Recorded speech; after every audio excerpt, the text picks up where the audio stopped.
O eternal and almighty God, from whom all power and wisdom come, we are assembled here before thee to frame such laws as may tend to the welfare and prosperity of our province. Grant, O merciful God, we pray thee, that we may desire only that which is in accordance with thy will, that we may seek it with wisdom and know it with certainty and accomplish it perfectly, for the glory and honor of thy name and for the welfare of all our people. Amen. Please be seated. Good morning, everybody.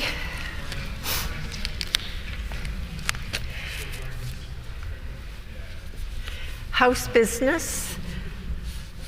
Our orders of the day, private members' business. The Honourable Official Opposition House Leader on House business. Which, Madam Speaker, I am seeking leave of the House, 1, to consider today all remaining stages of Bills 208, 218, and 301. 2, to allow the Opposition House Leader to call Bill 208 this morning, despite Rule 23, bracket 6, and the fact that this bill is from the Government Caucus. 3, to send the same 3 bills to Committee of the Whole at 10:30 and have them reported back to the House immediately. Is there leave of the House, 1, to consider today all remaining stages of Bills 208, 218, and 301.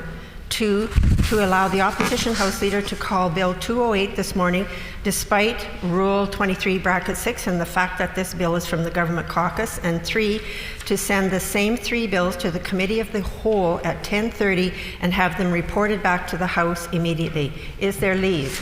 Agreed. Leave has been granted. The Honourable Official Opposition House Leader. Madam Speaker, could you please call debate on second reading of Bill 208, followed by Bill 301, followed immediately by second reading of Bill 218 until 10:30. It has been announced that the House will consider debate on second reading of Bill number 208, followed by Bill 301, followed immediately by second reading of Bill 218 until 10:30. I will therefore call resuming debate on second reading of Bill number 208, the Wildlife Amendment Act, protecting property from water and wildlife damage, standing in the name of the Honourable Member for Kiiwetinoong, who has 2 minutes remaining. The Honourable Member for Kiiwetinoong.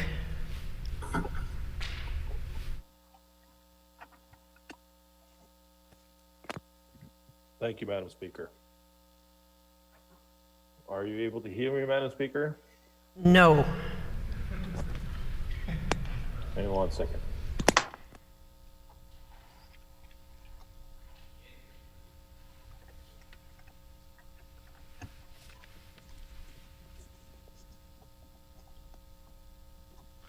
Is that better, Madam Speaker? Oh, yes, much better.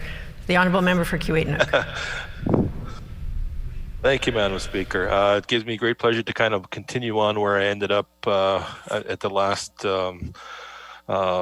chance I had the opportunity to speak on this matter. Again, I want to reiterate where I was coming from the last time when I talked about any matters that are brought forth by the members opposite just seem to fall short, and they seem to be rather incomplete when it comes time to being able to deal and to represent all of Manitobans. And I believe this is an issue that, in fact, does that. While it addresses some concerns in regards to agriculture, some concerns that are raised perhaps by farming and agriculture industry, it doesn't reflect everybody in the area and the effects that it would have across more than just the riding of the member that raised this issue in Gimli. Perhaps there's some other issues that need to be addressed in regards to the Indigenous communities in there and how potential flooding impacts may affect them and affect them either upstream or downstream in regards to exactly what may happen with the destruction of any beaver dams and beaver things in the area, and exactly how that water and that flood mitigation may affect them in a negative way. So while this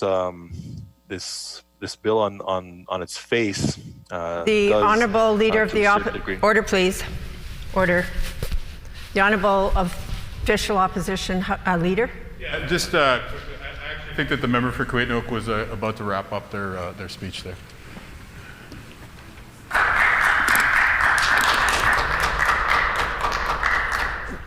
The member does not have a point of order. There was no rule that was breached in the member's comments, so I will turn it back to the Honourable Member for Kuwait to conclude his comments. Thank you, Madam Speaker. Perhaps I'll just wrap up there and conclude for the morning.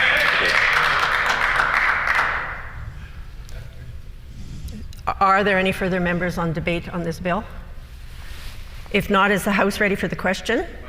The question before the House is second reading of Bill number 208, the Wildlife Amendment Act, protecting property from water and wildlife damage. Is it the pleasure of the House to adopt the motion? Agreed? Agreed. Agreed and so ordered. We will now resume debate on second reading of Bill number 301, the Winnipeg Humane Society Foundation Incorporation Amendment Act, standing in the name of the Honourable Member for Selkirk, who has 1 minute remaining. The Honourable Member for Selkirk. Is there leave to allow the bill to stand in the name of the Honourable Member for Selkirk? Leave is denied. Are there any other members wishing to speak on debate on Bill 301? Yes. The Honourable Government House Leader.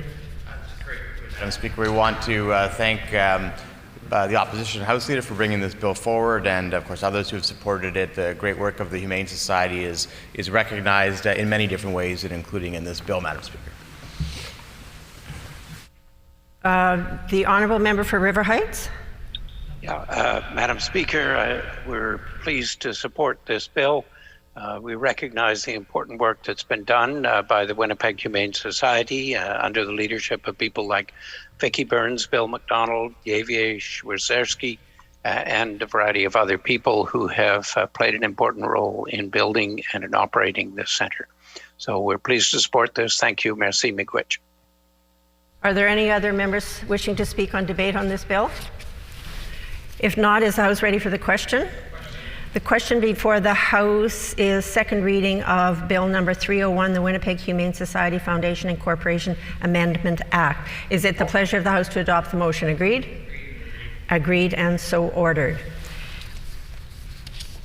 We will now move to second reading of Bill 208, the Somali Heritage Week Act. The Honourable Member for Union Station.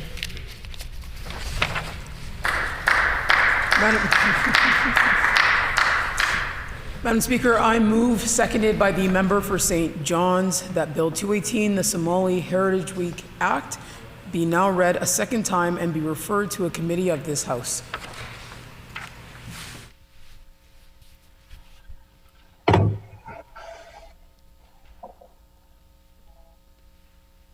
It has been moved by the Honourable Member for Union Station, seconded by the Honourable Member for St. John's, that Bill number 218, the Somali Heritage Week Act, be now read a second time and be referred to a committee of this House. The Honourable Member for Union Station. Thank you, Madam Speaker. Madam Speaker, this bill proclaims June 25th to July 1st in each year as Somali Heritage Week. Somali Canadians make significant and important cultural, economic, political, and social contributions in Manitoba.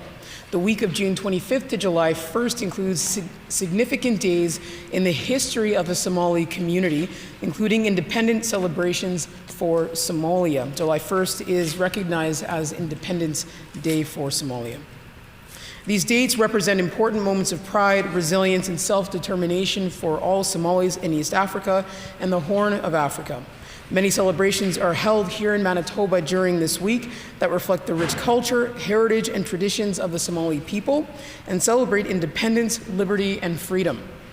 Somali Heritage Week is an opportunity to recognize, reflect on, and celebrate the history and culture of the Somali regions in Africa and the diversity and immeasurable strength that Somali Canadians add to Manitoba. Madam Speaker, I'm honored to be able to bring this bill forward. It was brought to me by community, by members of the community, and I'd like to especially recognize Fuzia Shikali, who first brought the idea for this bill to me, Madam Speaker. I'd like to also recognize Maidan Kala, who is a community organizer and Somali translator. I'd like to make sure that we acknowledge and we thank the local community organizations that support this bill and that have endorsed this bill. And just a few of them are Unity Somali Center, the Bilal Community Center and Family Center, and the Somali Outreach Center, and a special thanks to Abdi Ahmed for his contributions as well. I look forward to receiving the unanimous support of the House for this bill. Thank you.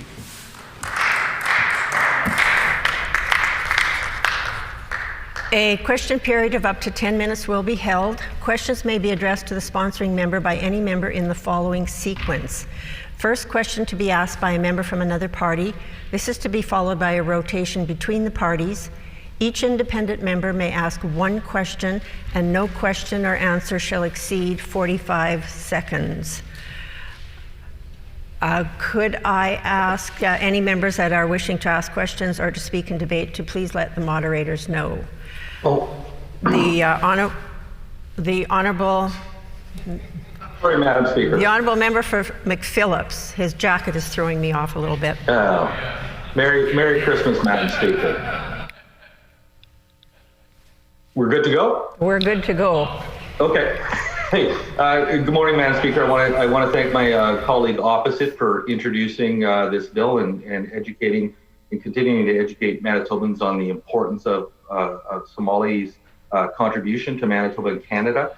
I'm wondering if the member can tell me if there is similar recognition in other provincial jurisdictions, and if so, what can we emulate in those jurisdictions to ensure success here in Manitoba? The honourable member for Union Station. I thank the member for the question. There is actually a similar bill in Ontario that was brought forward by NDP MLA Faisal, MPP in Ontario. And it's a bill that received assent there and was the first of its kind in North America. And so, it's important for us as Manitobans to do what we can to recognize Somali communities right here in Manitoba who make immeasurable contributions to our communities. And so, it's an opportunity for us to help lead the way in North America for pieces of legislation like this. The honourable member for Tyndall Park.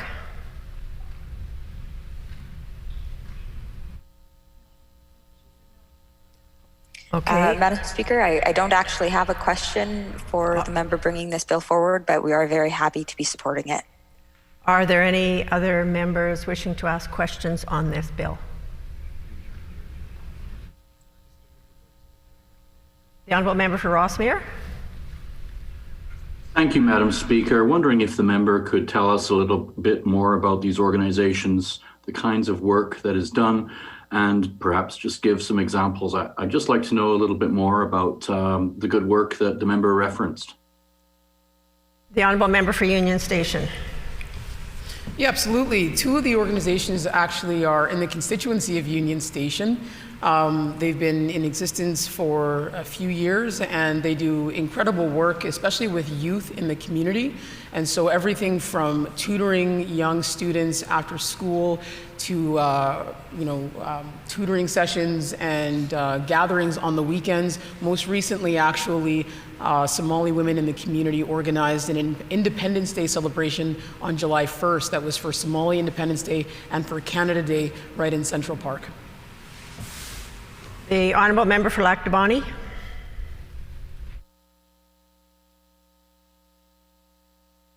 The honourable member for Lac du Bonny.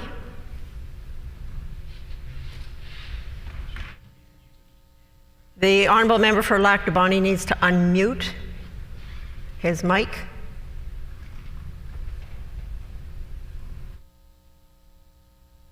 The honourable member for Lac du Bonny, are you there? No, he's indicating that he does not have a question. Are there any further questions? The honourable member from McPhillips. Just one more short question for my colleague across the way. I'm just wondering what ways will be utilized to ensure that Manitobans, especially Somali Manitobans, but indeed all Manitobans who want to share this week, are properly informed, knock on wood, of the passage of this legislation, more importantly, the significance of the week. The honourable member for Union Station.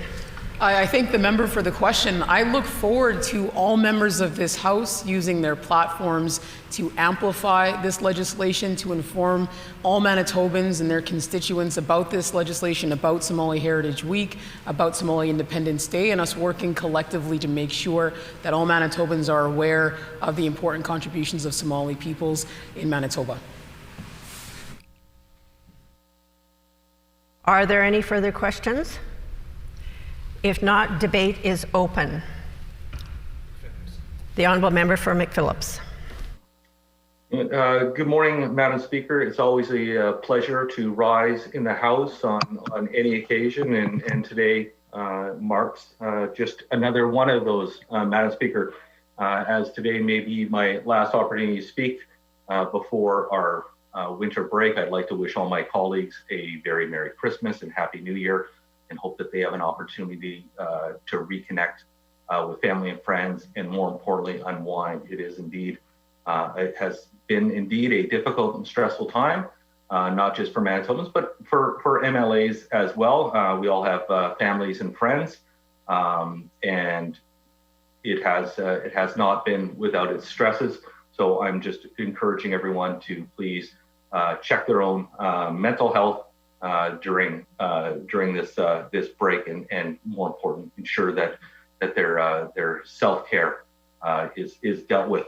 But that being said, Madam Speaker, I think any opportunity that we have in the legislature to reflect residents and constituents from our areas, to, as the member opposite indicated, to use our collective voices to amplify their voices, whether it's our social media platforms, and that our legislature has been at the forefront for a number of years, recognizing a variety of communities in this province for their contribution to our rich cultural mosaic.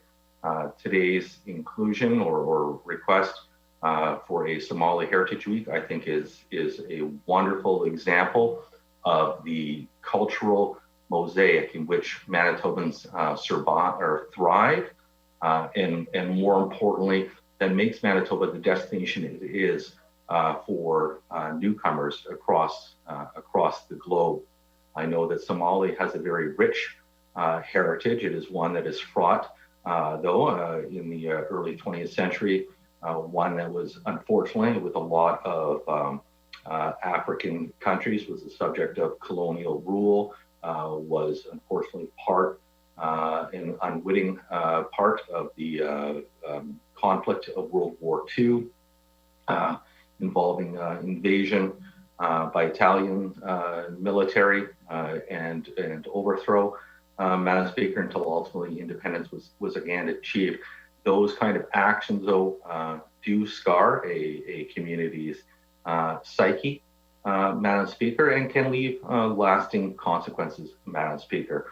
I think any opportunity that we have to hold a community up, Madam Speaker, and allow all of us collectively to share in their successes, in their contributions, not only to our local culture here in Manitoba, but more importantly, their contribution to the world culture, Madam Speaker.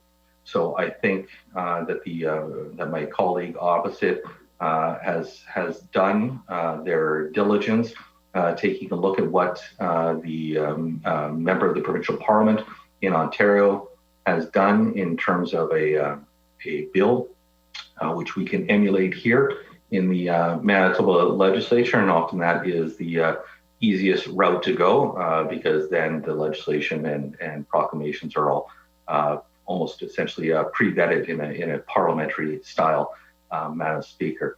So I congratulate the member opposite for listening to her constituents and bringing this forward today, so that we can all have an understanding and a sharing of the community, or at least one of the communities in which she represents in Union Station. So I look forward to hearing other colleagues share their perspective on the legislation. I look forward to being one of 57 MLAs to celebrate Somali Week this coming summer. And again, let us hope that we have an opportunity to actually celebrate it in close quarters, but in a safe manner, and that this unfortunate situation with the pandemic is behind us. But again, just to my colleague opposite, I look forward to supporting your resolution this morning. And again, I congratulate you for representing your constituents here in the Manitoba Legislature. And again, I'd like to extend to all my colleagues a very Merry Christmas, a Happy New Year, and a reminder to stay safe. Thank you, Madam Speaker.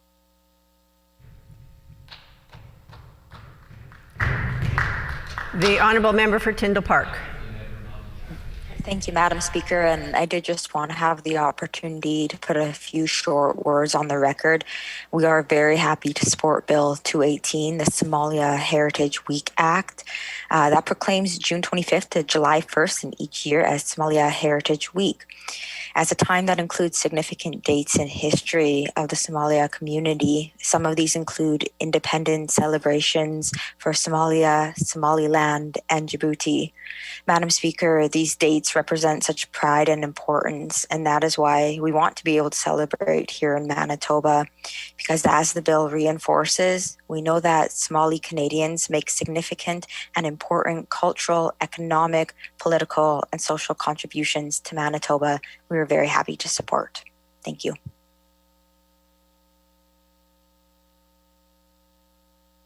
Are there any further members wishing to speak on debate? Is the House ready for the question? The question before the House then is second reading of Bill number 218, the Somali Heritage Week Act. Is it the pleasure of the House to adopt the motion? Agreed? Agreed, and so ordered. The Honourable Government House Leader. Thanks, Madam Speaker. On House business then, and I thank the member for Union Station for bringing forward their legislation. Can we move to Committee of the Whole to consider the bills as agreed earlier? Is there leave of the House to call it 10:30 and move into Committee of the Whole? Oh, is there leave to move it into Committee of the Whole? Agreed. Leave has been granted. The House will now resolve into Committee of the Whole to consider Bill 208, the Wildlife Amendment Act, protecting property from water and wildlife damage, Bill 218, the Somali Heritage Week Act, and Bill 301, the Winnipeg Humane Society Foundation Incorporation Amendment Act for concurrence and third reading. Mr. Deputy Speaker, please take the chair.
Will the Committee of the Whole please come to order?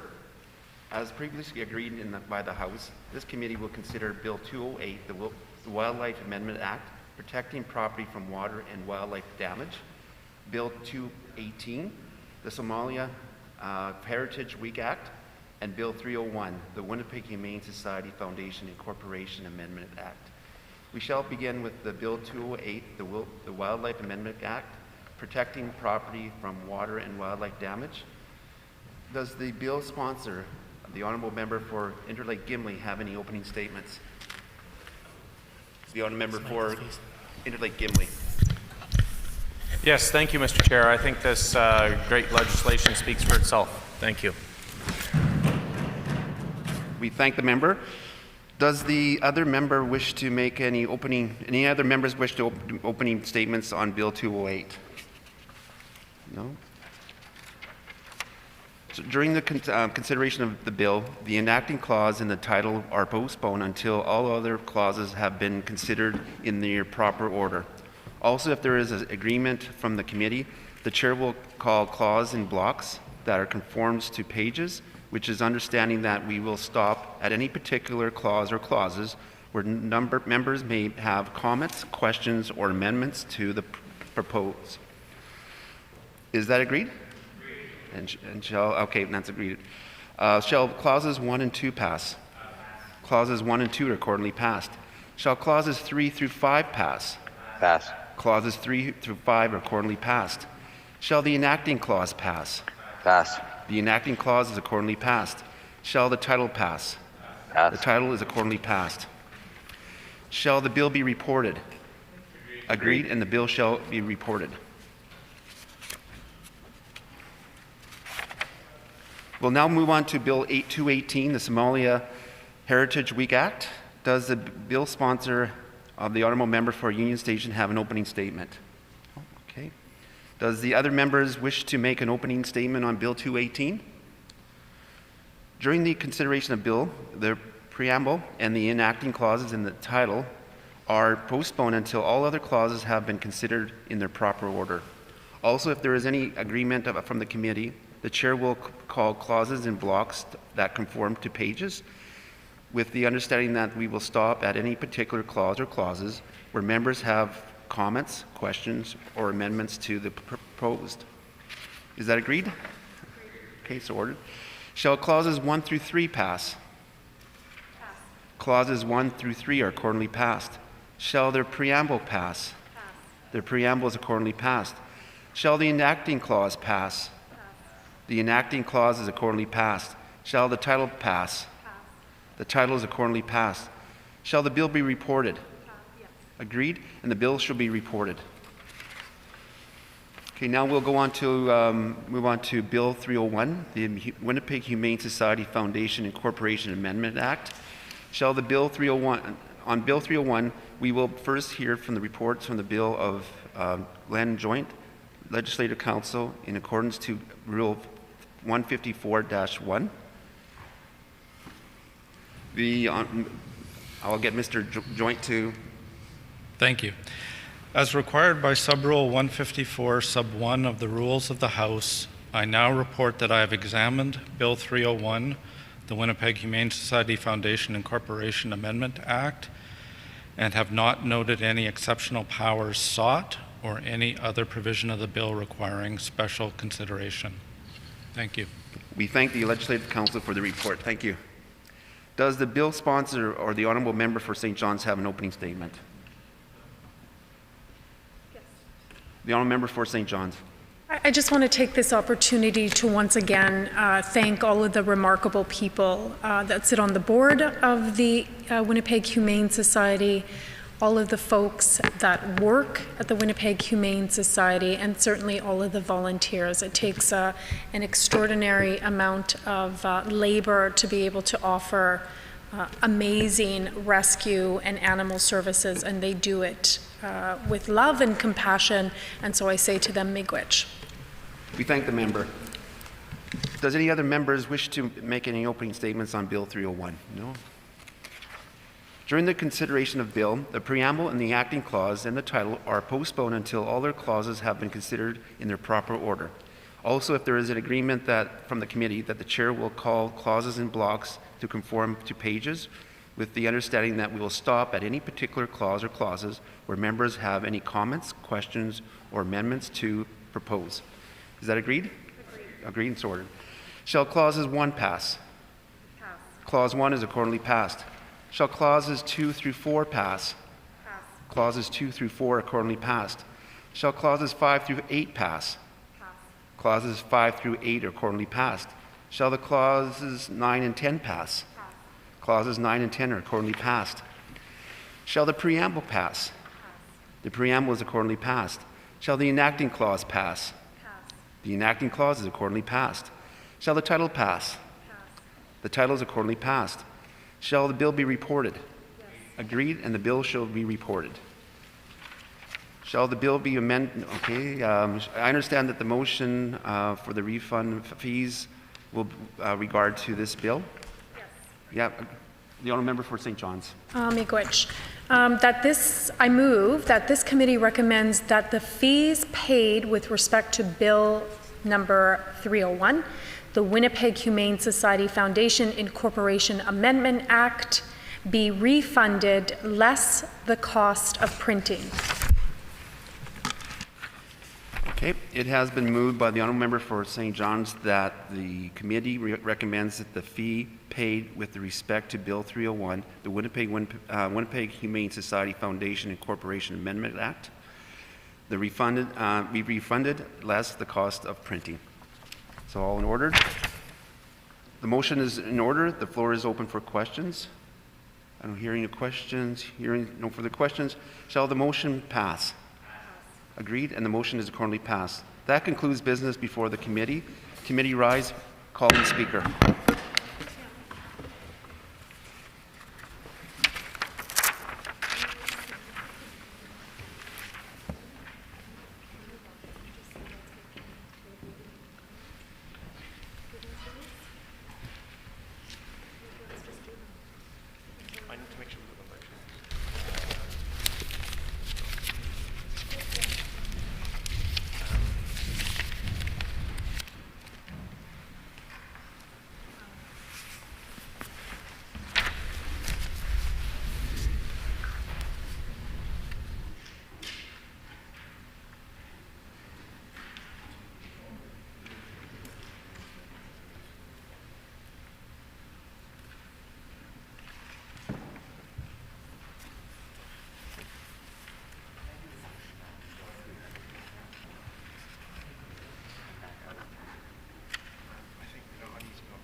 I think that my folks would feel better if we got some of the government bills up to third reading too. Right now? No, later. But can I do the motion on the United Church one? But what I'm saying is, why can't we do third reading and concurrence of 208, 218? I think we'd like to have all that in time.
The Honourable Member for Turtle Mountain. Madam Speaker, the Committee of the Whole has considered the following. Bill 208, the Wildlife Amendment Act, protecting property and water and wildlife damage.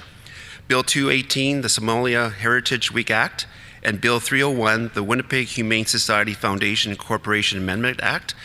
and reports that the same without amendments. I move, second by the honourable member for Interlake Gimli, that the report of the committee be received. Sorry. I'll do that again. I move, second by the honourable member for Interlake Gimli, that the report of the committee be received.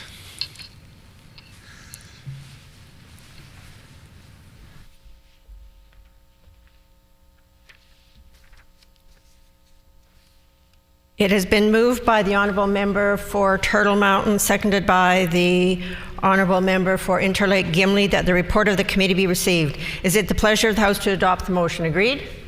Agreed, and so ordered. The Honourable Government House Leader.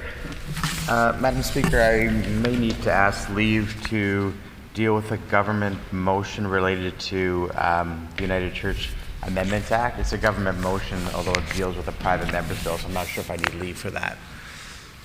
Is there leave at the moment for the Honourable Government House Leader to bring forward the government motion about the fees being paid in respect to Bill number 300, which is in fact a private member's bill? Leave.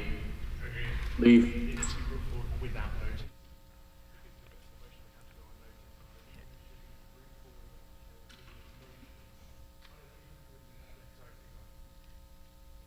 Leave has been granted. The Honourable Government House Leader.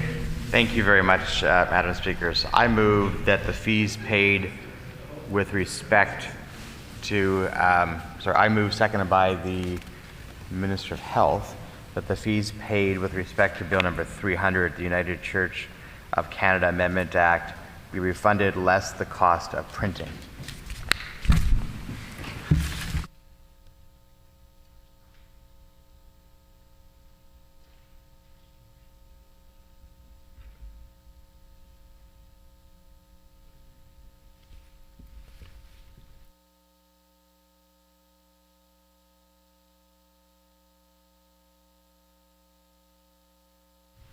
It has been moved by the Honourable Government House Leader, seconded by the Honourable Minister of Health, that the fees paid with respect to Bill number 300, the United Church of Canada Amendment Act, be refunded less the cost of printing.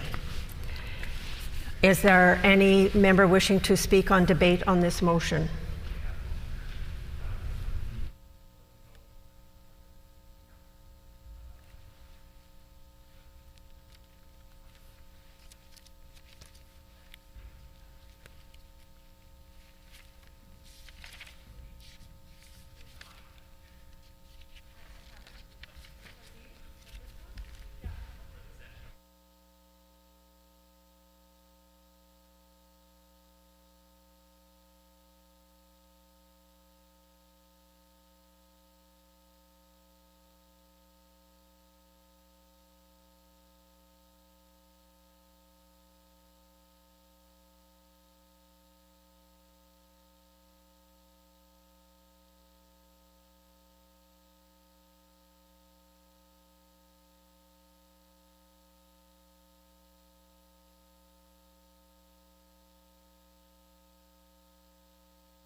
Hearing no further debate on the government motion, shall the motion pass?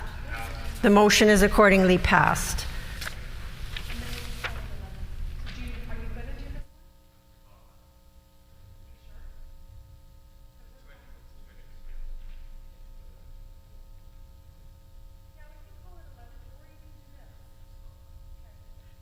The Honourable Government House Leader. Madam Speaker, can you canvass the House to see if it's the will of members to call it 11 o'clock? Is there will of the House to call it 11 o'clock? Agreed.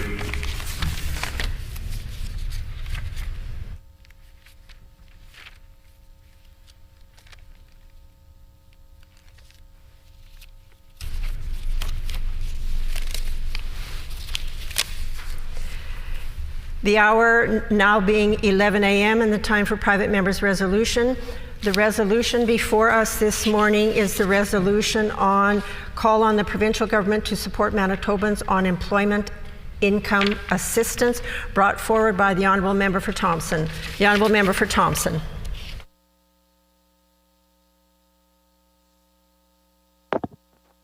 Thank you, Madam Speaker.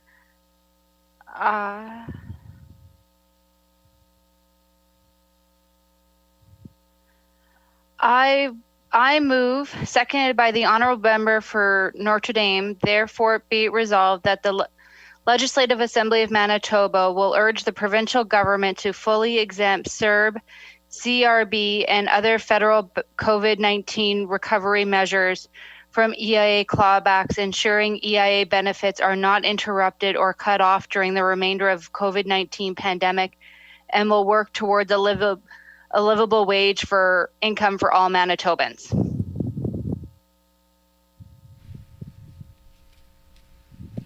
It has been moved by the Honourable Member for Thompson, seconded by the Honourable Member for Notre Dame. Therefore, be it resolved that the Legislative Assembly of Manitoba urge the provincial government to fully exempt CERB, CRB, and other federal COVID-19 recovery measures from EIA clawbacks, ensure EIA benefits are not interrupted or cut off during the remainder of the COVID-19 pandemic, and work towards a livable income for all Manitobans. The Honourable Member for Thompson. Thank you, Madam Speaker. This private member's resolution is important because many low-income and vulnerable Manitobans are experiencing difficult times, and the PC government is making their lives harder. The clawing back of EIA is unnecessary. Families and persons who have applied for CERB and were not entitled have to pay back the federal government. Other provinces like BC, Yukon, and the Northwest Territories have not clawed back their EIA recipients' money if they did not include CERB as income.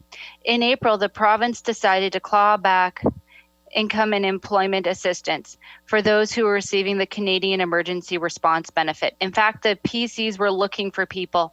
They were doing a review of all EIA recipients from March to September, regardless if they had already had their annual review. Some of the clawbacks that are being applied for CERB and the CERB replacement for some recipients were unaware that the clawbacks and have had their benefits clawed back and or cut. This has left many unable to pay for rent and put food on the table, putting them at greater risk for homelessness. Increasing homelessness at this time is particularly alarming with the cold weather months as COVID-19 infection rates rise. This is not adequate supports for families and individuals who are at risk. All the funding announcements the PCs have made are for people who have tested positive for COVID, which is great. But like most things this government's done, it's a half of a job and with federal money. The federal government was clear the CERB was intended to be built upon provincial income supports, so people that were better off. Typically, provinces deduct federal benefits from social assistance dollar for dollar. But the CERB was an exceptional emergency measure that was put in place for exceptional times. British Columbia, Yukon, and the Northwest Territories agreed and exempted CERB from social assistance clawbacks. But it's not too late for Manitoba to do the same. Clawing back only serves the Manitoba government to save money on the backs of our most vulnerable people. Now, COVID-19 has made it even harder to get by. The cost of things are going up, and additional barriers to access basic services. For months, there was a reduction in public transportation for Winnipeg, and some communities, due to cuts by this government even before the pandemic, were forced to cancel their public transportation, making it harder to access those basic services like going to the grocery store or going to the doctors. And their EIA benefits didn't recognize that. They were forced to use other means of transportation like taking cabs. In fact, a lot of the resources that the EIA recipients rely on to put food on the table were closed or had reduced hours. We know people experiencing poverty and homelessness are disproportionately people of color, Indigenous, single parents, women, trans and non-binary peoples, and peoples with disabilities.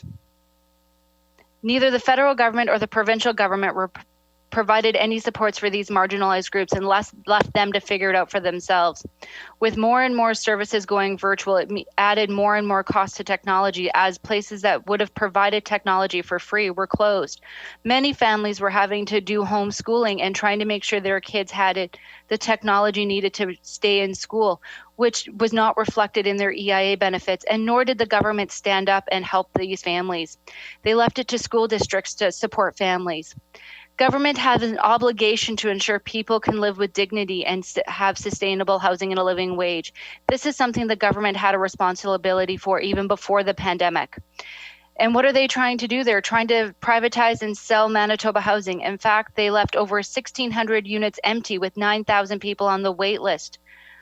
They have not, fun fact, this government has yet to build any affordable housing units since they took office. Employment and income assistance rates have been proven to be completely inadequate for those who depend on them. There are 73,000 Manitobans dependent on EIA that are struggling as a result of this government's inability to prioritize anybody but their wealthy friends. We are heading towards a housing catastrophe, and more people and low-income marginalized people are ending up on the streets. This governments have handed out billions of dollars to mega corporations and forgiving millions and millions of debts and taxes owed by wealthy. But they're trying to recoup the money they gave, received $1,000 at a time, thinking they were accessible and eligible. The government should have waited to get their money back and do it through other means, more humane means. We need to stop punishing people for being poor. The people that access CERB spent the money on local goods and services. Most of them needed the money for essentials. This highlights the need for a basic minimum income. I just wish the provincial and federal governments would put this much effort into getting the people listed on the Panama Papers. The Premier and his government have actively made poverty worse in Manitoba. We have now dropped to the bottom 1/3 of the Canadian provinces, and this government doesn't seem to care. I don't know if they realize it's their policies that are causing this. Clawing back the EIA is a perfect example. In fact, I've been receiving calls from people who truly thought they were entitled to CERB. I had one woman call me and tell me she was a lunch monitor at a northern Manitoba school. And with the school closed, there was no lunch program. So she was told to apply for CERB. She didn't know it would be counted as income and didn't know she wasn't entitled. These clawbacks are having negative impacts on families in northern Manitoba, where unemployment is high and families rely on EIA. Due to a lack of messaging from the federal and provincial governments, many northerners applied thinking they were entitled and now are having to pay back the federal government and fight with the province to have their EIA reinstated. I have had people reach out that they thought that one person reaching out that they thought they had received CERB without applying for it. So now they're having to fight with the federal government and fight to have their EIA back reinstated. Most of the decisions to claw back the EIA from people received the Canadian have left Manitobans at risk. For some northern families, it's hard to get to major centers for shopping and rely on shipping and food. There's added cost for that. I represent a number of communities that don't even have a local store. These are the realities that northerners face. We are in the middle of the second wave, and who does it help to have more people on the streets in winter with less shelter beds? I don't know what's worse, the fact that the government hasn't done enough for people that are vulnerable, or the fact that they think they've done a good job supporting low-income Manitobans during the pandemic. That can be seen in the fact that the government has not extended the ban on evictions or rent increase. Even the pandemic restrictions are a half measure by this government. We need to start taking poverty seriously in this country and this province. The Premier takes every opportunity to take federal dollars in lieu of making real investments in this province. This government has not made any investments for Manitoba when in terms of poverty. The only money they've used is federal dollars. And now they're trying to balance the books on the backs of Manitobans' poorest citizens. We have seen how other provinces treat CERB when it comes to EIA. I would urge this government to stand up and do what's right for Manitobans and do what British Columbia, Yukon, and the Northwest Territories did and stop the clawbacks from EIA recipients. Knowing that the federal government isn't stepping up to support low-income Canadians and that their costs are rising, let's all work together to make sure that Manitoba works for all of us. Thank you, Madam Speaker.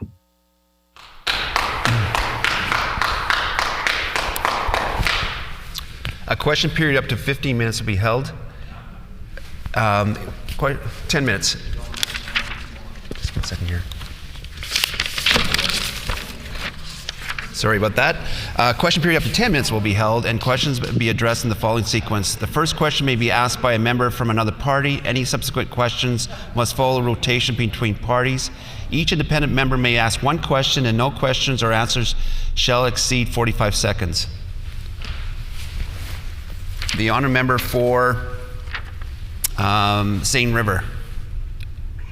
Thank you, Deputy Speaker. I want to thank the member from Thompson for her presentation. But I also want to know if the member is aware that while under the previous NDP government, Manitoba had the highest child poverty rate in Canada. The honour member for Thompson. Thank you for the question. This resolution is about what this government is doing now, and we need to support people that are in low-income situations. We're not here to talk about what happened in the past. This is what your government is doing, and you are putting more and more people out on the streets, and we need to address those issues. And stopping the EIA clawbacks is one way to stop that. It is a simple and easy solution. The honour member for River Heights. Yes, I'd like to thank the MLA for bringing this forward. It is an important resolution and an important issue which I'm dealing with as well. We support the resolution. I'm dealing with, for example, a fellow who did get the CERB and is on EIA and is now being asked to have $300 a month taken from his EIA money. Can an individual live on EIA if $300 a month is taken from it? The honour member for Thompson. No, which is why we need to have an increase in EIA rates, and we need to stop the clawbacks for EIA rates. I would also say that the federal government needs to stop taking back the CERB payments from low-income Canadians, implement a wealth tax, and go after the Panama Paper people to raise the funds to pay for CERB. The honour member for Point Douglas. Good, Deputy Speaker, and I want to thank my colleague for bringing this important resolution forward, especially during a pandemic. I'd also ask my colleague, how has this government harmed Manitobans experiencing poverty and homelessness during this pandemic? The honour member for Thompson. I'd like to thank the member for the question. This government has harmed Manitobans during this pandemic in a variety of ways. They've made a lack of it with their half measures. They have not invested in shelter beds. All of the announcements have been made for people that have tested positive for COVID. Well, that is good. It's only half. What about people that are being evicted? I'm receiving phone calls daily from people that are getting evicted from their homes, and they have nowhere to go, which puts them on the streets. And the shelters are already at capacity, and they were at capacity before the pandemic, and they're at even less capacity now. The honour member for Assiniboia. Thank you, Mr. Deputy Speaker. And I can appreciate why the member doesn't want to deal with things in the past that the NDP have done. Can the member indicate why the NDP have not supported a reduction in the PST to help the lower income earners keep more of their money and put more on the kitchen table? The honour member for Thompson. Well, thank you for the question. Thank the member for the question. This government needs to stop the clawbacks on EIA recipients, implement a rent ban on evictions and the rent increases. And those are real live experiences that people that are low income are facing. And this government needs to stand up and do the right thing by Manitobans and actually be on Team Manitoba. The honour member for Point Douglas.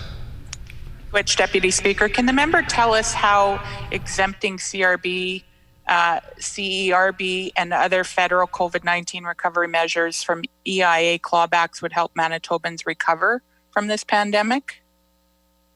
The honour member for Thompson. Well, it would mean that they would have to stop fighting the provincial government to get their EIA back. It would also mean that they would be able to access all of the other programs. I would also like to point out to this House that I'm a little confused on how this government is classifying CERB as income when you have to pay it back. I don't know anywhere that would say something is income if you have to pay it back. The honourable member for Lactabani. Thank you, Mr. Deputy Speaker. In typical NDP fashion, Mr. Deputy Speaker, their MO all the time is please do what we didn't do.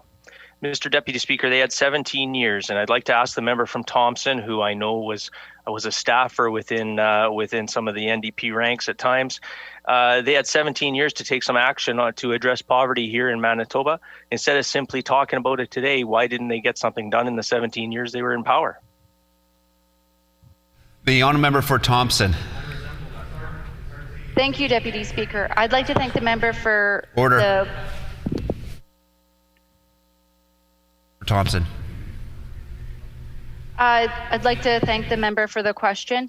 And what we are talking about is how this government is treating low-income families and low-income individuals during a pandemic. There was not this level of a pandemic when the NDP was in government, and this government has gone out of their way to hurt Manitobans, and they have left so many Manitobans at risk. And all this government has been about is a good headline and not actually helping Manitobans. And this resolution would actually make direct impacts on Manitobans today.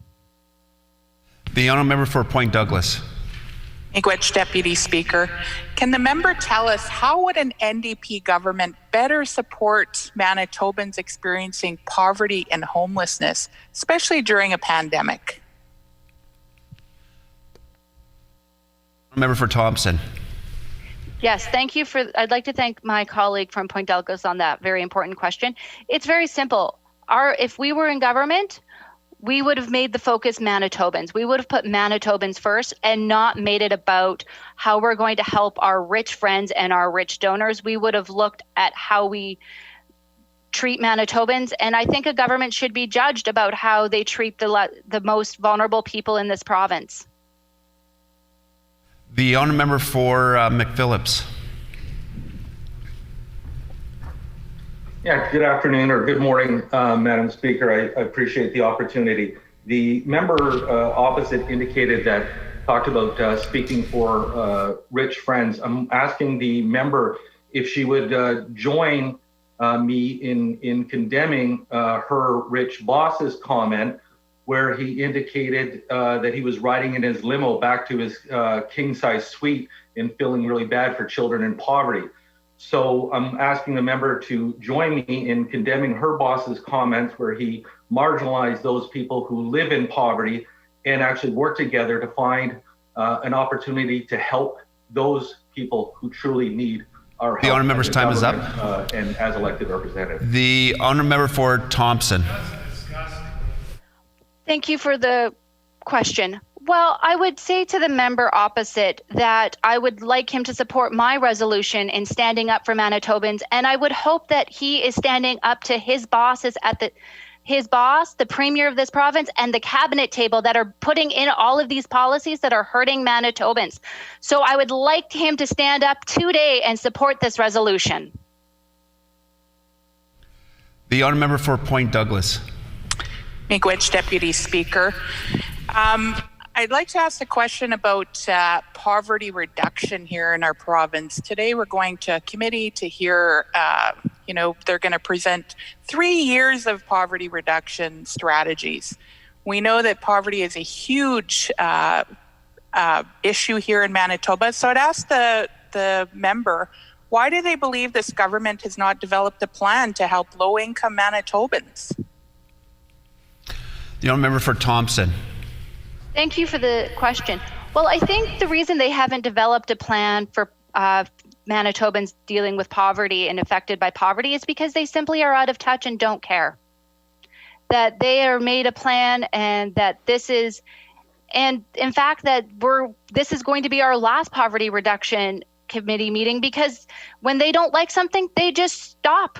Look at what they've done with childcare. The wait list was going up and up and up. So they just said, oh, well, we can't do anything about it, so we'll just turn off the counter. So they're not making any real investments on poverty. So instead of actually addressing it, they're just not going to deal with it and ignore it and hope it goes away. And that's not what's going to happen. I will continue to stand up and work with my colleagues in the NDP caucus The honourable member's time is up. Poverty in Manitoba. The honourable member for Lac du Bonny. Thank you, Mr. Deputy Speaker. It gives me a great chance to put a few words on the record in regards to asking this member from Thompson a question. I appreciate her comments that basically condemning the previous NDP government for their 17 years of absolutely failed policies. She knows that under 17 years of the good times, they didn't get anything done. And I'd like her to admit today that it is a good thing that since 2015 that our government has reduced child poverty by 31%. So I appreciate her to stand up and applaud our government, Mr. Deputy Speaker. And Merry Christmas, everybody. The honourable member for Thompson. Thank you, Deputy Speaker. I'd like the member to know that, in fact, that under the PC government, Manitoba has actually dropped to the bottom 1/3 in poverty. So I'm not sure why he thinks his government should be celebrating that. For me, I would be ashamed of that and be working extra hard to address those issues. So I am very proud to be part of the NDP caucus that continues to stand up and fight for Manitobans and ensuring that Manitobans have a good quality of life and that Manitoba works for all of us and not just the few.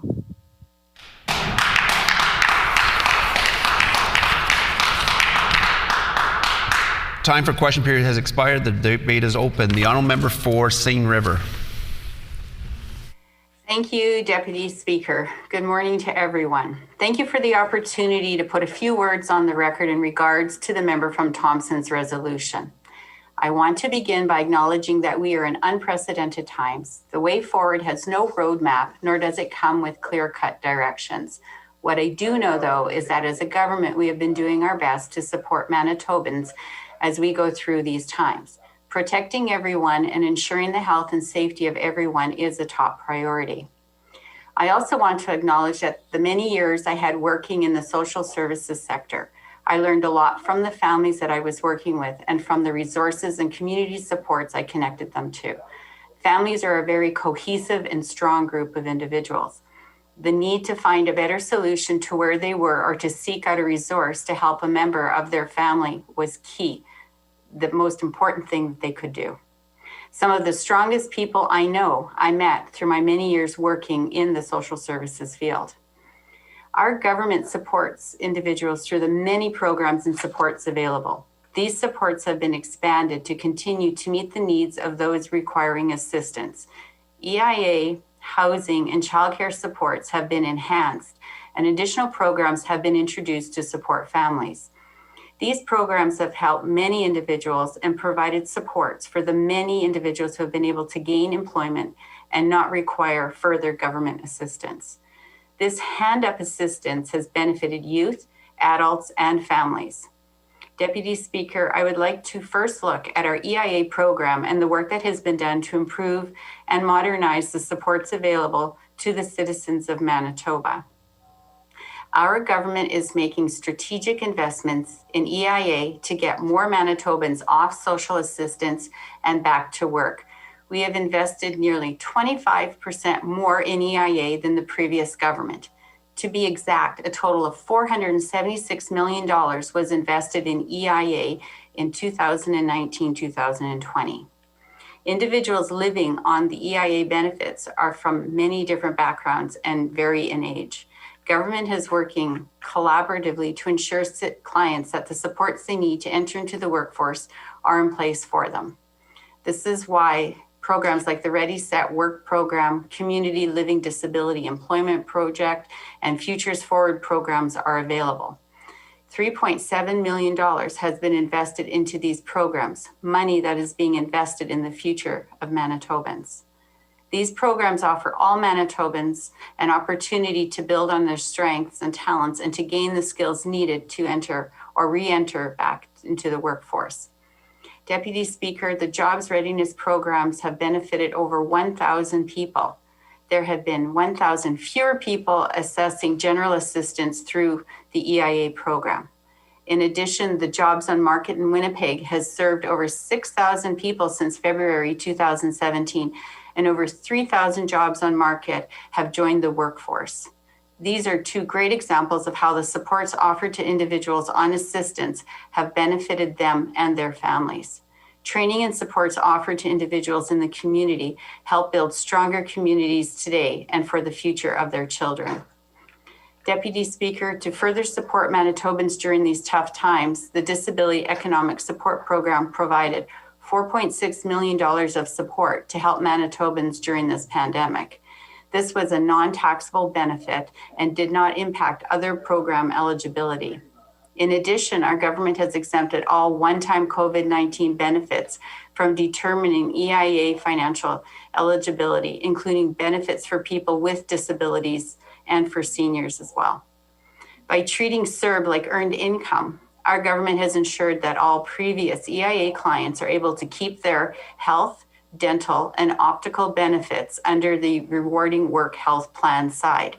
Health is a priority, and not worrying about the costs of medication, eyeglasses, and dental are a huge burden removed from anyone who is looking to become independent of the social programs they are on. To further support families and those on assistance during these tough times, our government has not reduced their assistance benefits by the increased money they receive from their child tax benefits or from their increased GST rebates. The extra money they received was theirs to assist with any of their expenses. To ensure no one is left without financial support when CERB ends, our government has worked to ensure individuals are eligible to access and continue to receive EIA benefits. Our government is committed to making child poverty a thing of the past. Through the Pathways to a Better Future, Manitoba's poverty reduction strategy, the goal to reduce child poverty by 25% was not only met, but surpassed. Our government was able to reduce the number of children living in poverty by 31%. Yes, 31%. This means more families are living above the poverty line and relying less on assistance. More families are able to earn an income that will support their needs. Children are our future, and our government wants to ensure a healthy and strong future for these families and their children. Indicators to support fewer children in poverty are many, some of which are a 6% increase in the high school graduation rate, 82% of Manitoba high school students now graduating on time, 4.6% decrease in income inequality in Manitoba, 4.4% increase in the availability of licensed childcare for Manitobans, so everyone has an opportunity to go back to school and to seek employment, and an 8.1% decrease in the number of children that are now in CFS care. Hungry children don't focus in school and their health is affected. This is why our government has invested $4 million in a new home nutrition and learning pilot program. This program provides healthy and nutritious breakfast for 3,400 children in need of an extra meal every week. The meals provide nutrition and ensure children are not going hungry. We are helping families. I am proud of what our government has done to improve the lives of children in our province. Our government has not talked about poverty, whether they have worked to help children and get them out of poverty. Deputy Speaker, our government is aware of the challenges that the pandemic is causing for the homeless population and for those organizations that are helping. The restrictions and guidelines around social distancing and isolation have placed extra pressure on the ability to offer the much needed services. Shelters are limited to the number of individuals they can accommodate and are using extra precautions and protective equipment to ensure safety and health of staff and clients. $3.5 million has been invested to expand shelter capacity. Of these, Main Street Project received over $550,000. Over 100 new overnight shelter beds were supported, and daytime programming for vulnerable Winnipeggers was also supported. Salvation Army received over $720,000. Salome Mission was able to operate 50 new shelter beds with the $225,000 they were given. and resource assistance for youth, was able to operate 20 housing units for those at risk with the $115,000 that they received. We have invested $1.6 million to operate an isolation space for the homeless using a former Manitoba housing property on Sargent Avenue and added a 138-bed isolation site in Winnipeg. We are supporting the organizations and the work that they're doing with the individuals and the needs of those individuals. Deputy Speaker, our government believes in accessible and affordable housing. Housing has always been a priority, and our government has made strategic investments in housing.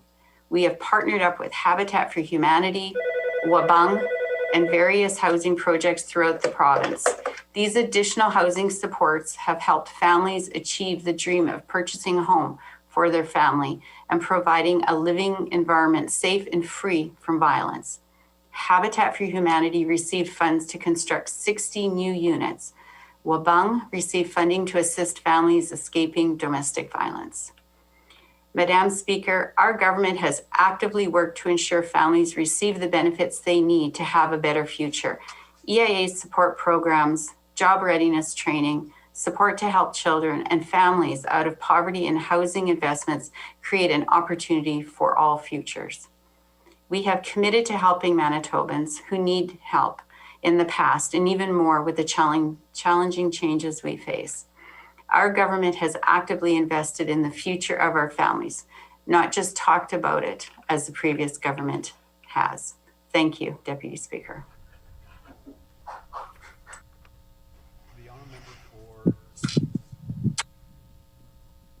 My mic is fell off. I'll member for St. James. No? No. Point Douglas. Oh, sorry about that. The honourable member for Point Douglas then.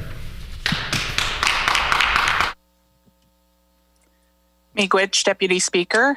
Gives me great pleasure to put some words on the record about this private member's resolution brought forward by the member from Thompson.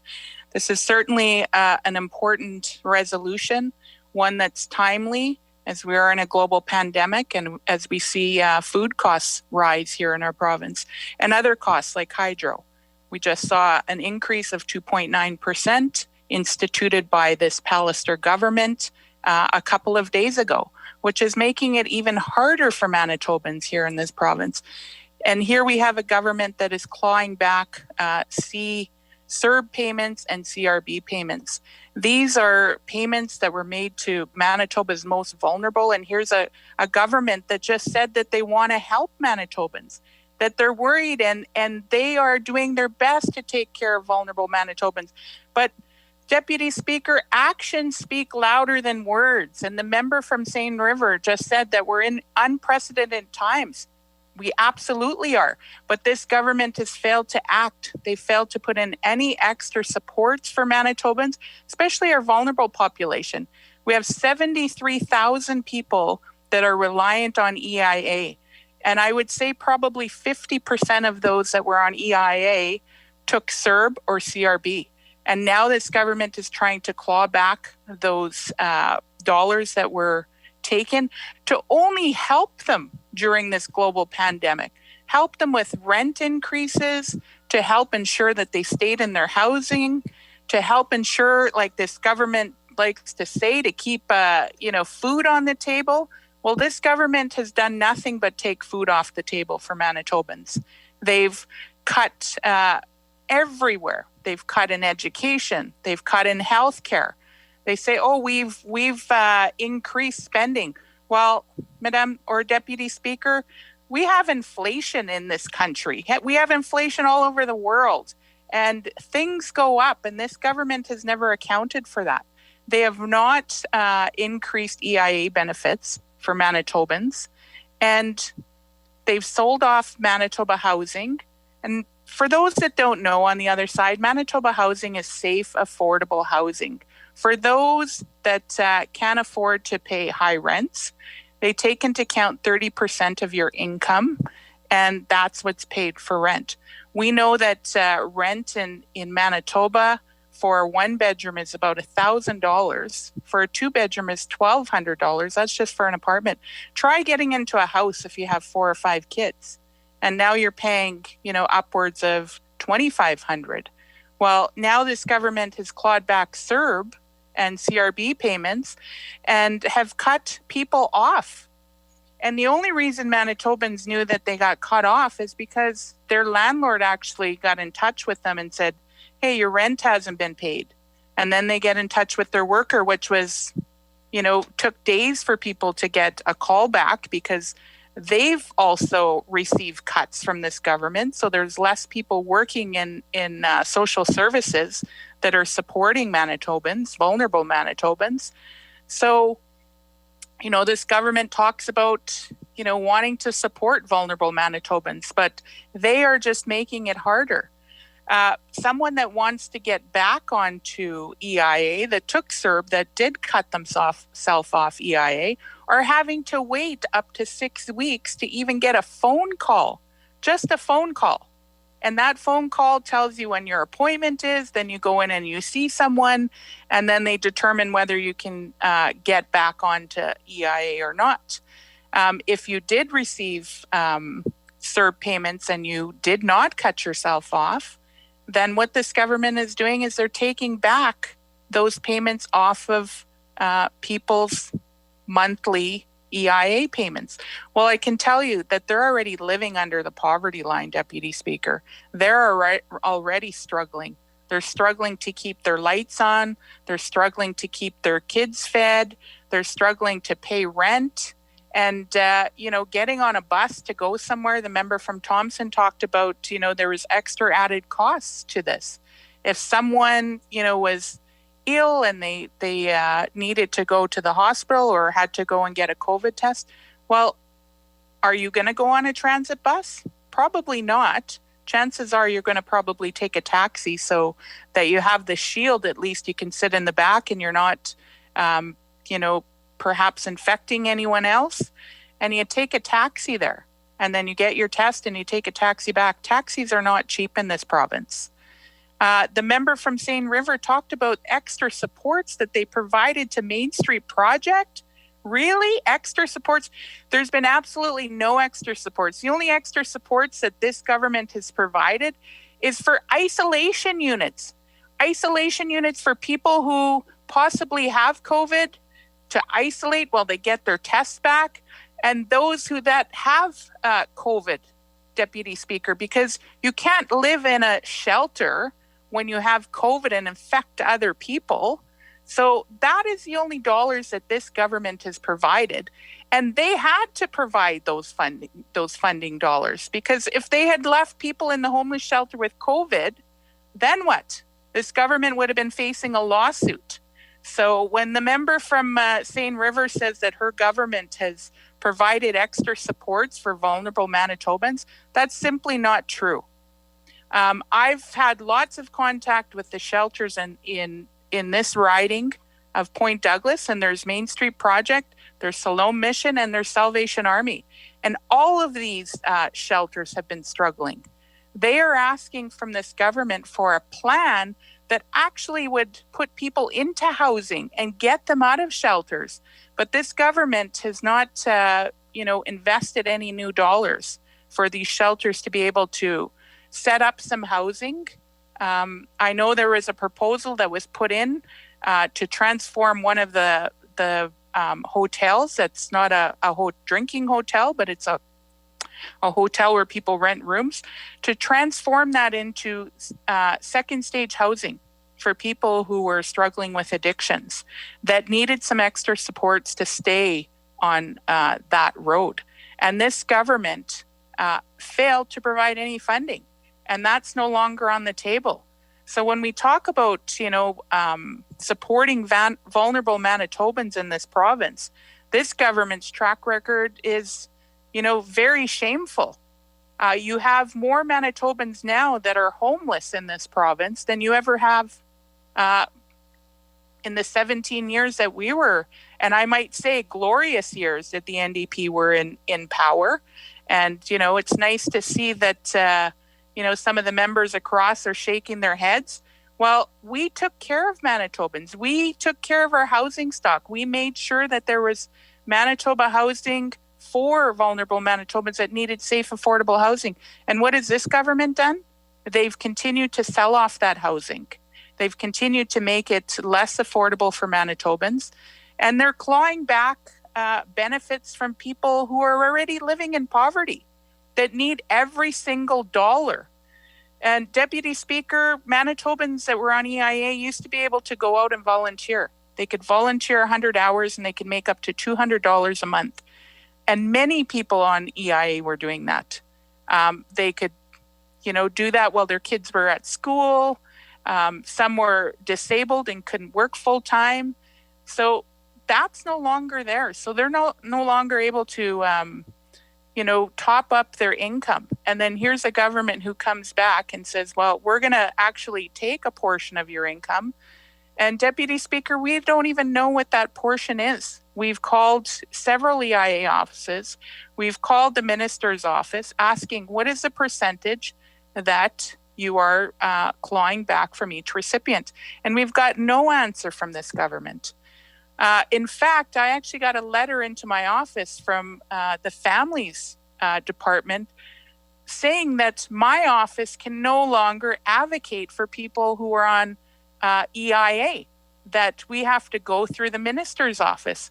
Well, I can tell you, Deputy Speaker, for the last 3 years, we've not had to deal with that bureaucratic tape. We've been able to work collaboratively with EIA workers to get issues resolved and not have to wait, 6 weeks to actually get on the phone and talk to a worker. So, and these are Manitobans, who have lost their housing due to CERB, have been struggling, that now find themselves homeless. And these aren't just individuals, Deputy Speaker. These are actually families who this government has now put on the street and has made homeless. So if this government wants to talk about, supporting vulnerable Manitobans, put actions to words. The honourable member's time is up. The honourable member for Assiniboia. Thank you, Mr. Deputy Speaker, and certainly appreciate the opportunity to put a few words on the record today in regards to the livable income resolution that's in front of us today. Mr. Deputy Speaker, just before I get into making some comments, this is the last opportunity that I'll have to speak to the House, so I would like to express best wishes and a Merry Christmas to you, Mr. Deputy Speaker, as well as the clerks and the legislative staff, as well as all of my colleagues, the members of the official opposition. It's been a very difficult time for us all. I know that we have different philosophies on how to address issues, but the reality is that we've all stepped it up and look forward to ultimately getting through this pandemic and getting on to business. So my best wishes to all for hopefully a peaceful Christmas. Mr. Deputy Speaker, our government's goal has been to treat Manitobans in a sensible and responsible way, which we've been trying to accomplish through this whole very difficult situation. The last 9 months have certainly been a situation where we've all had to sort of refocus and understand exactly the challenges that we've been facing. As set out in our throne speech, our goal has been always to protect Manitobans, to protect our children, to protect our jobs, and certainly the health care of the citizens of Manitoba. Interesting comments from the member from Point Douglas. I'm a little surprised that she would indicate that there were glorious years by the previous NDP government. I certainly appreciate her vivid imagination. However, the results don't seem to support that. 2016, the people of Manitoba indicated, I thought very aggressively, that they wanted a change of government, a change of direction, putting the Progressive Conservative government in with one of the largest majorities, if not the largest majority, in the history of Manitoba. And then Manitoba, and then Mr. Deputy Speaker, in 2019, the people had an opportunity to certainly evaluate what our government has been doing and the initiatives that we've been taking, certainly to address livable incomes in Manitoba as per this resolution. We were elected again with one of the largest majorities in Manitoba history. So the member from Point Douglas may seem to think that there were glorious years, but obviously the people of Manitoba did not. And I think that as per the direction of our government, we certainly can expect further support, not taking it for granted, but certainly expecting further support from the people of Manitoba, and we're humbled by the support that we have received.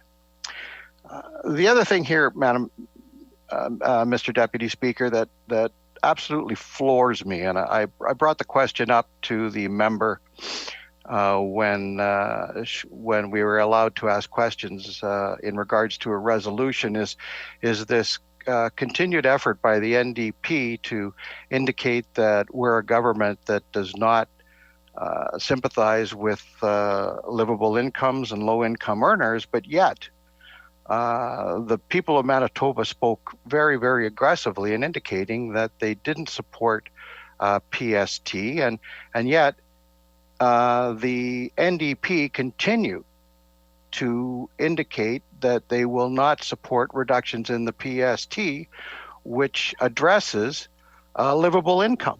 It absolutely amazes me that they don't recognize the fact that less taxation certainly is a benefit to the people of Manitoba. I don't get it, but anyway, our government recognizes that this is an unprecedented time in Manitoba.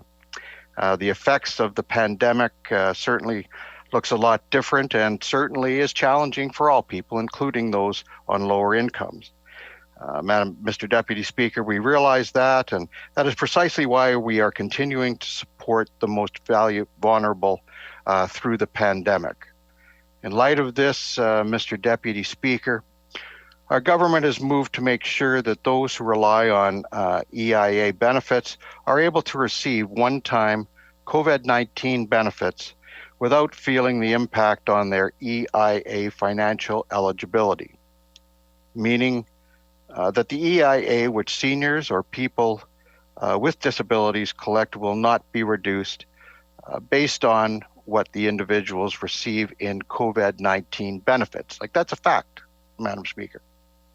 Overall, our government has made the decisions to treat CERB benefits as if they were earned income under the EIA system, which has two very obvious implications. Mr. Deputy Speaker, the first is that the EIA clients who receive CERB benefits will now receive more money than they would on EIA alone.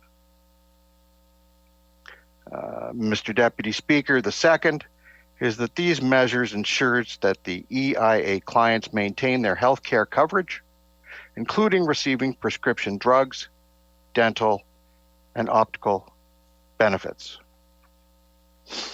Mr. Deputy Speaker, let me reiterate that our government is committed to supporting all Manitobans. For EIA clients specifically, we offer several methods of support, including a $2.89 million for Ready Start Work, which is a program that's been extremely successful. $296,000 for community living disability employment projects.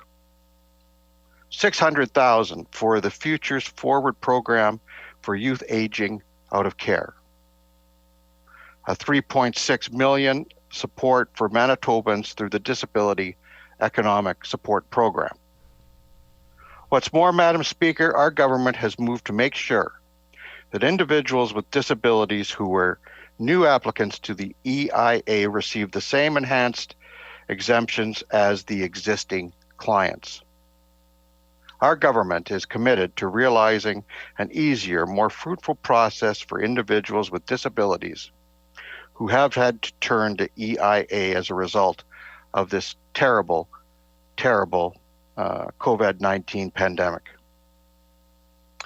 As I had said previously, Mr. Deputy Speaker, the COVID-19 pandemic has affected everyone in similar, but certainly different ways.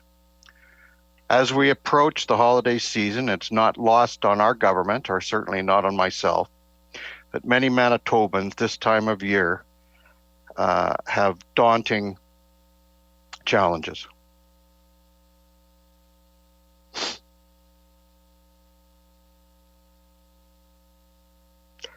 As you know, this is a government that has always been committed to fixing finances and making sure that there is more money on the Manitobans' kitchen tables. We need to have security. Excuse me, Mr. Deputy Speaker. We need to have security and support for families. And we have tried to do that, Mr. Deputy Speaker. Our government has made it possible for families to keep the increased Canada Child Benefit and GST rebate without feeling the impact on their EIA benefits. Mr. Deputy Speaker, this is a practical and sensible solution to ensuring that the vulnerable families have more money and support available to them. Mr. Deputy Speaker, I certainly have a lot more in my notes, but I note my time is becoming very, very short.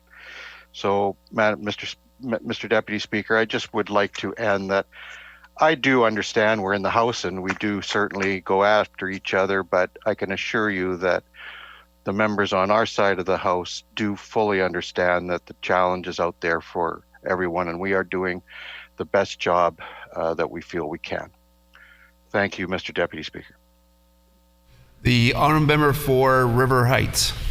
Yeah, Mr. Deputy Speaker, a few words on the resolution, one that we support because people who are vulnerable are having a lot of difficulty right now. And we think that the best would be for the government to make the changes as BC, the Yukon, and Northwest Territories have done, and continue so that CERB would not be considered as income under EIA. Let me give you a story. This is an individual who was chronically homeless for many, many years. Finally was able to achieve a home accommodation in 2016, and it made a world of difference to him. This year he was on CERB and EIA, and he is now being asked by EIA to pay back the CERB payments, and it will come at $300 a month. Now he's on EIA, and if you claw back $300 a month from his EIA, it is quite likely that he will end up homeless and destitute. It doesn't make any sense at all what this government is doing. If there has to be a clawback, if there was no other way, it should be extended over a much longer period and be no more than $25 a month. But even that $25 a month is a lot of money for somebody who's living marginally on EIA. And so we need a government which has got some compassion instead of trying to give impossible bills to people who are on EIA who can't afford to have $300 a month taken away from them. There are, a number of issues that I'd like to raise in terms of EIA, which is not operating very well, needs more staff. Access to EIA is a challenge. Intake is waiting 3 weeks. This is ridiculous. As people can appreciate, accessing systems is very challenging for those living along riverbanks, in stairwells, in derelict buildings, in encampments, in bus shelters. Rapid access to EIA is a critical step to successfully linking people who are homeless to any level of housing. The current EIA intake system is not user-friendly for those who live homeless. Access to EIA is currently remote, requiring individual calls to request an intake appointment. Many, if not most, experiencing homelessness don't have access to a phone. Further, the current public health order has closed public spaces that may have otherwise allowed homeless individuals use of phones or computers to connect with EIA or other supports. Those providing street-level services to this population also face challenges. Thrift stores are being closed when that's one of their vital access to help and to clothing. COVID-19 prevention protocols prevent the sharing of cell phones, and privacy legislation requires direct communication between EIA and the EIA applicant. Under these conditions, the current EIA system and its processes have become a significant barrier to assisting those who, more than any other time in our living history, need to be able to access systems on an immediate basis. The government needs to act urgently and swiftly to get rapid access to EIA. The system is not working right now. There needs to be, within 24 hours, immediate access to EIA, and then individuals can hopefully get housing beyond that, but getting EIA is so critical, and access to housing requires EIA, essentially. So without EIA functioning well, we have a big problem. One of the results of the lack of people who are homeless having access to EIA and to housing is that COVID now appears to be spreading rapidly in the homeless population. We understand that of the isolation units, the first two blocks are now full, and that 140 units or 138 additional units are now being available. These individuals are referred either because they're positive for COVID or because they're waiting a test result. And most test results are coming back today, fortunately, a little more quickly. So I think that the majority of people in these places will be those who have been positive for COVID. That's a lot of people testing positive. The government is not taking account or reporting the number of people who are associated with homeless shelters or are homeless in their accounts. So that the people who are homeless have become not only homeless, they have become nameless in the reports being provided by the public officer of health, because they are not being mentioned, they are overlooked. There needs to be an accounting.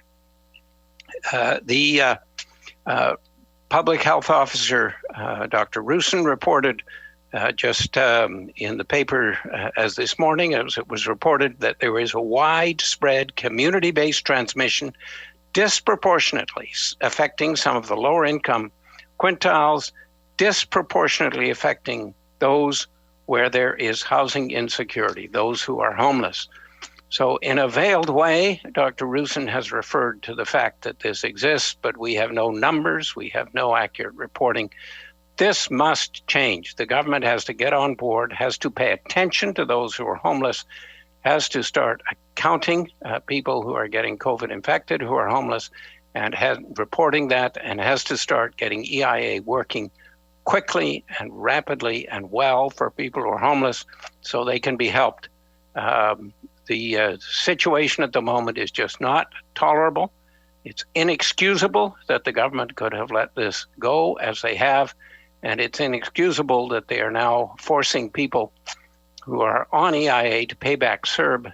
And it's what I'm hearing, that a number of these, and perhaps many of these, are being rendered homeless and exacerbating the very population or the very problem that we're seeking to address. As I found when I visited people in Medicine Hat who have had a much better success rate dealing with those who are homeless, it's much cheaper to keep somebody housed than to have them become homeless and then start all over again. So with those few words, Mr. Deputy Speaker, I will wind up. We support this resolution and hope it passes. The honourable member for St. James? No. The honourable member for Lac du Bonnet? Thank you, Mr. Deputy Speaker. It gives me great pleasure this morning to put a few words on the record in regards to this resolution from the member from Thompson, who I'd like to congratulate her for bringing forward a resolution as a newly elected MLA in this incredible province of ours, Mr. Deputy Speaker. Order. When this matter is before the House, the honourable member for Lac du Bonnet will have 10 minutes remaining. The hour being 12 p.m., the House is recessed and stands recessed until 1:30 p.m.